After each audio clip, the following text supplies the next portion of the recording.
नमस्कार, रूहिका शर्मा चैनल में आप सभी का स्वागत है। आप सभी ने हरिशंकर परसाई जी के दो नाक वाले लोग व्यंग्य में बहुत प्यार दिखाया, इसीलिए मैं उनकी एक और व्यंग्य कहानी लेकर आ रही हूँ जिसका नाम है बुद्धिवादी। आशा करती हूँ ये व्यंग्य भी आपको काफी पसंद आएगा। तो चलिए शुरू करते हैं। आशीर्वादों से बनी जिंदगी है। बचपन में एक बूढ़े भिखारी और अंधे भिखारी को उन्होंने हाथ पकड़कर सड़क पार करा दिया था।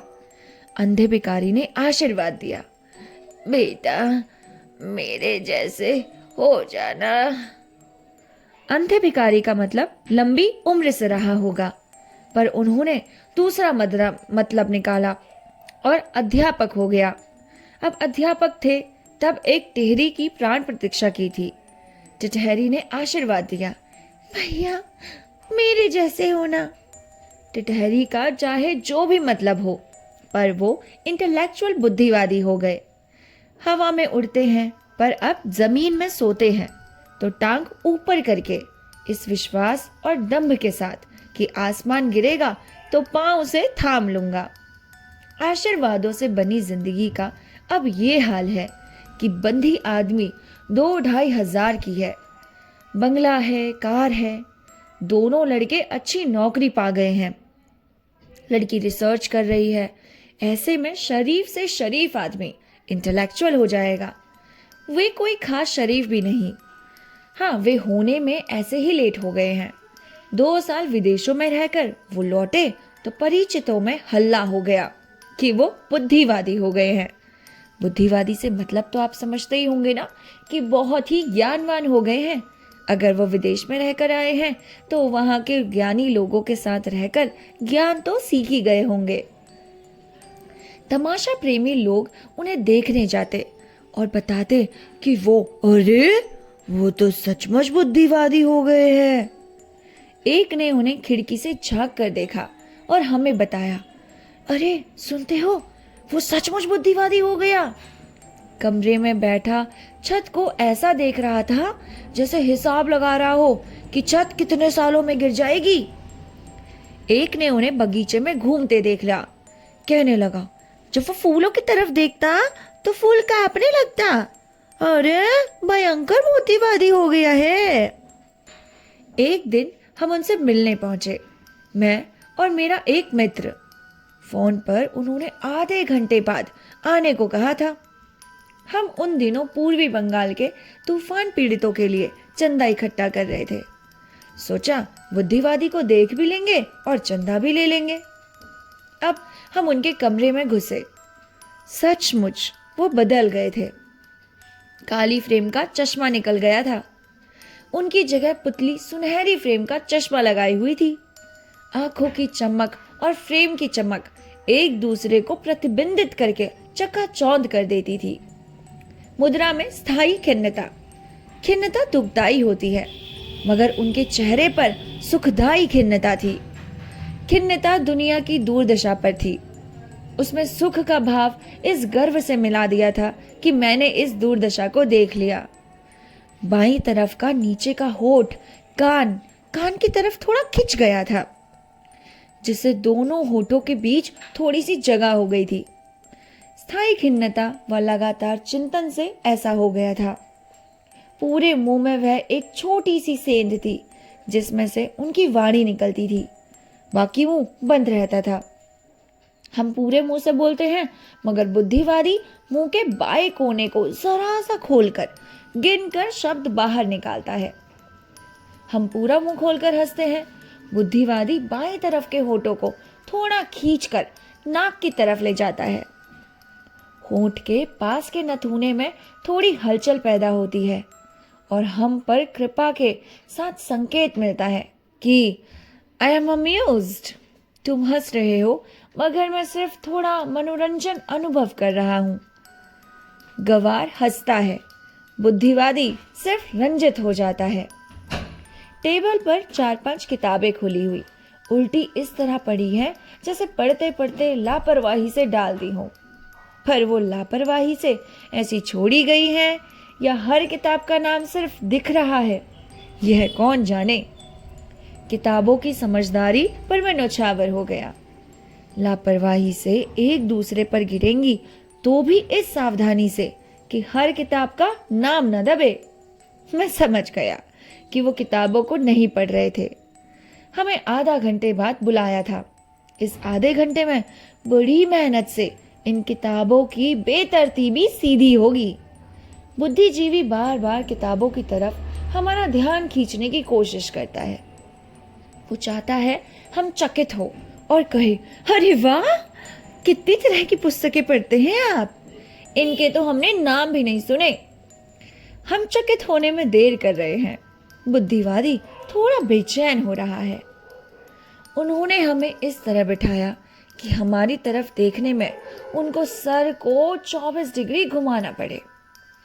अब 24 डिग्री सर घुमाकर, सोफे पर कोहनी टुकाकर, हथेली पर ठुड्डी से साध कर जब वो भर नजर से हमें देखते हैं तो हम उनके बौद्धिक आतंक से दब जाते हैं। हम अपने को बहुत छोटा महसूस करते हैं। उनकी मुद्रा और दृष्टि में जादू पैदा हो जाता है। जब इस कोण से हमें देखकर वो पेट में से निकलती सी धीमी गंभीर आवाज में कहते हैं, ओह टू माय माइंड, तो हमें लगता है ये आवाज ऊपर बादलों से आ रही है। ये आसमान तो साफ है। बड़ी कोशिश से हम जान पाते हैं कि यह आवाज बुद्धिवादी के होठों के बाएं बाजू की पतली सी सेंध से निकलती है। जब वे टू माय माइंड कहते हैं तो मुझे लगता है मेरे पास दिमाग नहीं है। दुनिया में सिर्फ एक दिमाग है और वह इन्हीं के पास है। जब वो 24 डिग्री सर को नहीं घुमाए होते और हथेली पर ठुड्डी नहीं होती तब वो बहुत मामूली आदमी लगते हैं। कोण से बुद्धिवादी साधने की कला सीखने में अभ्यास लगा होगा उन्हें। बुद्धिवादी में लय है, सर घुमाने में लय है, हथेली जमाने में लय है, उठने में लय है, कदम उठाने में लय है, अलमारी खोलने में लय है, किताब निकालने में लय है, किताब के पन्ने पलटने में लय है। हर हलचल धीमी है। हल्का व्यक्तित्व हड़बड़ाता है। इनका व्यक्तित्व बुद्धि के बोझ से इतना भारी हो गया है कि विशेष हरकत नहीं कर सकता। उनका बुद्धित्व मुझे एक थुल मोटे आदमी की तरह लगा जो भारी कदम से धीरे धीरे चलता है। वो बोले, मुझे यूरोप जाकर समझ आया कि हम लोग बहुत पतित हैं। मैंने कहा, अपना पतन को जानने के लिए आपको इतना दूर जाना पड़ा? बुद्धिवादी ने जवाब दिया, जो गिरने वाला है वो नहीं देख सकता कि वो गिर रहा है। दूर से देखने वाला ही उसके गिरने को देख सकता है। उस वक्त हमें लगा कि हम एक गड्ढे में गिरे हुए हैं और यह गड्ढे के ऊपर से हमें बता रहा है कि हम गिर गए हैं। उसने हमारा गिरना देख लिया है, इसलिए वह गिरने वालों में नहीं है। मेरे मित्र ने पूछा, अरे हमारे पतन का क्या कारण है? बुद्धिजीवी ने आंखें बंद करके सोचा, फिर हमारी तरफ देखकर कहा, टू माय माइंड, हमें करेक्टर नहीं है। अपने पतन की बात उन्होंने इस ढंग से कही कि लगा उन्हें हमारे पतन से संतोष है। अगर हम पतित ना होते तो उन्हें ये जानने और कहने का सुयोग कैसे मिलता कि हम गिरे हुए हैं और हमारा गिरना वो साफ देख रहे हैं। साथी ने अब मुद्दे की बात कहना जरूरी समझा। बोला, पूर्वी बंगाल में तूफान से बड़ी तबाही हो गई है। मृत्यु, बीमारी, भूखमरी, ये सब कुछ हो रहा है। बुद्धिवादी सुनता रहा। हम दोनों असर का इंतजार कर रहे हैं। असर हुआ। बुद्धिवादी ने मुंह के कोने से शब्द निकाले, हाँ, मैंने अखबार पढ़ा है। उस वक्त हमें लगा कि पूरी बंगाल के लोग कृतार्थ हो गए हैं क्योंकि उनकी दुर्दशा के बारे में इन्होंने पढ़ लिया। तूफान सार्थक हो गया। बीमारी और भूखमरी पर उन्होंने बड़ा एहसान कर डाला। मैंने कहा, हम लोग उन पीड़ितों के लिए धन संग्रह करने निकले हैं। हम चंदा लेने आए थे। वे समझे हम ज्ञान लेने आए हैं। उन्होंने हथेली पर ठुड्डी रखी और उसी मेघ गंभीर आवाज में बोले, टू माइंड, प्रकृति संतुलन करती चलती है। पूर्वी बंगाल स्थान की आबादी बहुत बढ़ गई है। उसे संतुलित करने के लिए प्रकृति ने तूफान भेजा है। इसी बीच पूर्वी बंगाल में उनकी सहायता के अभाव में एक आदमी और मर गया होगा। अगर कोई आदमी डूब रहा हो तो वे उसे बचाएंगे ही नहीं, बल्कि सापेक्षिक घनत्व के बारे में सोचेंगे। कोई भूखा मर रहा हो तो बुद्धिवादी उसे रोटी नहीं देगा, वह विभिन्न देशों के अन्न उत्पादन आंकड़े बताने लगेगा। बीमार आदमी को देखकर वह दवा का इंतजाम नहीं करेगा, बल्कि विश्व स्वास्थ्य संगठन की रिपोर्ट उसे पढ़कर सुनाएगा। उसे कभी आकर खबर दे कि तुम्हारे पिताजी की मृत्यु हो गई है तो बुद्धिवादी दुखी नहीं होगा, वह वंश विज्ञान के बारे में बताएगा। हमने चंदे की उम्मीद छोड़ दी। अगर हमने बुद्धिवादी से चंदा मांगा तो वह दुनिया की अर्थव्यवस्था बताने लगेगा। अब हमने अपने आप को बुद्धिवादी को सौंप दिया। वह सोच रहा था, सोचकर बड़ी गहराई से खोज कर लाया वह सत्य जिसे आज तक कोई रोक नहीं पाया। बोला, to my mind our greatest enemy is poverty. एक वाक्य सूत्र में कहकर बुद्धिवादी ने हमें सोचने के लिए वक्त दे दिया। हमने सोचा, खूब सोचा, मगर गरीबी की वजह से और गरीबी की समस्या के हल के लिए फिर बुद्धिवादी की तरफ लौटना पड़ा। मैंने सोचा, गरीबी दुनिया से कैसे मिट सकती है? बुद्धिवादी ने कहा, मैंने सोचा है, पूंजीवाद और साम्यवाद दोनों मनुष्य विरोधी है। ये दोनों गरीबी नहीं मिटा सकते। हमें आधुनिक तकनीकी साधनों का प्रयोग करके खूब उत्पादन बढ़ाना पड़ेगा। मैंने पूछा, मगर वितरण के लिए क्या व्यवस्था होगी? बुद्धिवादी ने कहा, मैं आजकल वही सोच रहा हूँ, एक थ्योरी बनाने में लगा हूँ। मनुष्य जाति की तरफ आशा की एक किरण बढ़ाकर बुद्धिवादी चुप हो गया। मेरे साथी ने कहा, अरे हमें समाज का नवनिर्माण करना पड़ेगा। बुद्धिवादी ने फिर हम दोनों को घूर कर देखा। बोला, समाज का यह फर्ज है कि वह अपने को नष्ट कर ले। Society must destroy itself. ये जाति वन रंग ऊंच नीच के भेदों से जर्जर समाज पहले मिटे, तब नया बने। सोचा, पूछूं, सारा समाज नष्ट हो जाएगा तो प्रकृति को मनुष्य बनाने में कितने लाख साल लग जाएंगे? मैंने पूछा नहीं। यह सोचकर संतोष कर लिया कि सिर्फ मैं समझता हूं। यह एहसास आदमी को नासमझ बना देता है। बुद्धिवादी मार्क्सवादी की बात कर लेता है, फ्रायड और आइंस्टीन की बात कर लेता है, विवेकानंद और कम्युनिस्ट की बात कर लेता है। हर बार कहकर हमें उसे समझाने और पचाने का मौका देता है। वे जानता है हम ये बातें पहली बार सुनते हैं। हम पूछते हैं, फिर दुनिया की बीमारी के बारे में आपने क्या सोचा है? किस तरह बीमारी मिटेगी?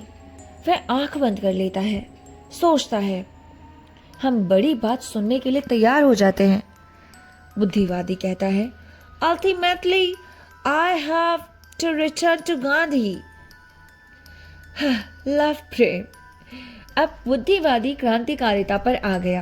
कहता है, स्टूडेंट पावर, यूथ पावर, हमें अपने समाज के युवा वर्ग को आजादी देनी चाहिए।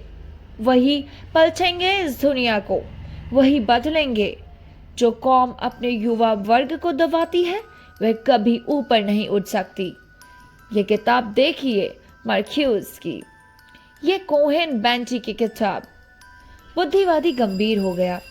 उसने अंतिम सत्य कह दिया। हम उठने की तैयारी करने लगे। उसी वक्त उसके नौकर ने एक लिफाफा लाकर उन्हें दिया। बुद्धिवादी चिट्ठी पढ़ने लगा। पढ़ते पढ़ते उसमें परिवर्तन होने लगा। 24 डिग्री का सर का कोण धीरे धीरे कम होने लगा। बुद्धिवादी सीधा बैठ गया।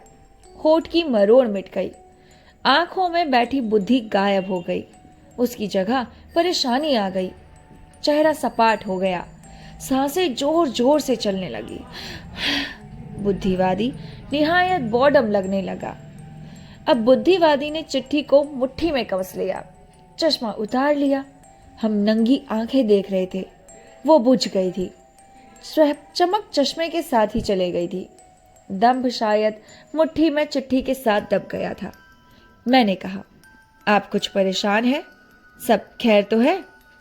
बुद्धिवादी हतप्रभ था। वह हमारे सामने अब किसी असहाय बच्चे की तरह हो गया जिसका खिलौना बाल्टी में गिर गया हो। गहरी सांस लेकर बुद्धिवादी ने कहा, जमाना आ गया। मैंने पूछा, क्या हो गया? बुद्धिवादी ने कहा, लड़की अपनी मौसी के घर लखनऊ गई थी, वहीं उसने शादी कर ली, हमें पता तक नहीं। मैंने पूछा, लड़का क्या करता है? इंजीनियर है। फिर तो अच्छा है। बुद्धिवादी उखड़ पड़ा, क्या अच्छा है? मैं उसे जेल भिजवा कर रहूंगा। हमारे सामने एक महान क्षण उपस्थित था। मनुष्य जाति के आंतरिक संबंधों के बारे में कोई महान सत्य निकलने वाला है उनके मुख से। अब उनका मुंह पूरा खुलने लगा। चश्मा लगाए वे तब होठों की संपुष्ट के कोने से गुरु गंभीर आवाज निकालते थे, अब पूरा मुंह खोलकर बोलते हैं। बुद्धिवादी इस स्थिति का क्या विश्लेषण देता है? यूथ पावर, स्त्री पुरुष संबंधों की बुनियाद, विवाह की स्वतंत्रता। हम उनके मुंह की तरफ देखते हैं। उनकी परेशानी बढ़ती जाती है। चिट्ठी को वो लगातार भींच रहे हैं। वे शायद पत्नी को यह खबर बताने को आतुर हैं, पर हम ये जानने को आतुर हैं कि इतनी अच्छी शादी को लेकर ये परेशान क्यों है। जरूर इसमें कोई महान दार्शनिक तथ्य निहित है जो सिर्फ बुद्धिवादी समझता है। मैंने कहा, लड़का लड़की बड़े हैं, शादी मौसी के यहाँ हुई है, वर अच्छा है, फिर आप दुखी परेशान क्यों हैं? हम जिज्ञासुओं को यह रहस्य बताइए ताकि हम जीवन के प्रति बुद्धिवादी दृष्टिकोण अपना सके। उन्होंने नंगी बुझी आंखों से हमारी तरफ देखा, फिर अत्यंत गंभीर आवाज में बोले, लड़का कायस्थ है ना? और कहानी यहीं पर ही खत्म हो गई। इस कहानी में देखिए, ये बताया हुआ है कि ज्ञान देने के लिए एक व्यक्ति दूसरों को बहुत सारे ज्ञान दे सकता है, मल्टीपल बातें कह सकता है। आज ही अगर आप किसी से ज्ञान लेने के लिए जाएंगे ना, तो वो आपको इतना ज्यादा ज्ञान दे देगा जितना शायद आपने कभी सुना, समझा और पढ़ा भी ना होगा। लेकिन जब उस ज्ञान को इम्प्लीमेंट करने की बारी आएगी तो वह व्यक्ति पीछे हो जाएगा। जैसे आजकल हमारी जनरेशन में कहा जाता है कि अगर आपका ब्रेकअप हो गया और आप किसी को टिप्स दे रहे हैं तो आप ना उसको बहुत सारी टिप्स देते हैं कि लड़कों से दूर रहना चाहिए, इनसे दूर रहना चाहिए, सब फ्रॉड है। लेकिन जब आपकी दूसरी बार वापस से बारी आती है या फिर से पैचअप होता है तो आप बिना ये सब कुछ सोचे वापस से पैचअप कर लेते हैं। यानी कि दूसरों को समझाना, कहना, बताना बहुत आसान है, लेकिन खुद में समझना बहुत ही कठिन। तो ये कहानी यहीं खत्म होती है। आपको ये कहानी कैसी लगी हमें ज़रूर बताइएगा। कहानी को अच्छा रिस्पॉन्स मिले इसके लिए हमें बहुत मेहनत करनी पड़ती है, बस आपके प्यार की ज़रूरत है, तो एक दिन ये चैनल भी ग्रो कर जाएगा। Thank you so much. अपना ख्याल रखिएगा और हाँ, वसंत पंचमी की हार्दिक शुभकामनाएं। आप सभी, चाहे आप छात्र हैं, चाहे आप बड़े हैं, जो भी हैं, एक कहानी को सुन रहे हैं, यानी कि आप किताबी कीड़े तो हैं मेरी ही तरह। तो आप सभी को वसंत पंचमी की हार्दिक शुभकामनाएं। माता सरस्वती आपके ऊपर हमेशा कृपा बरसाए। धन्यवाद।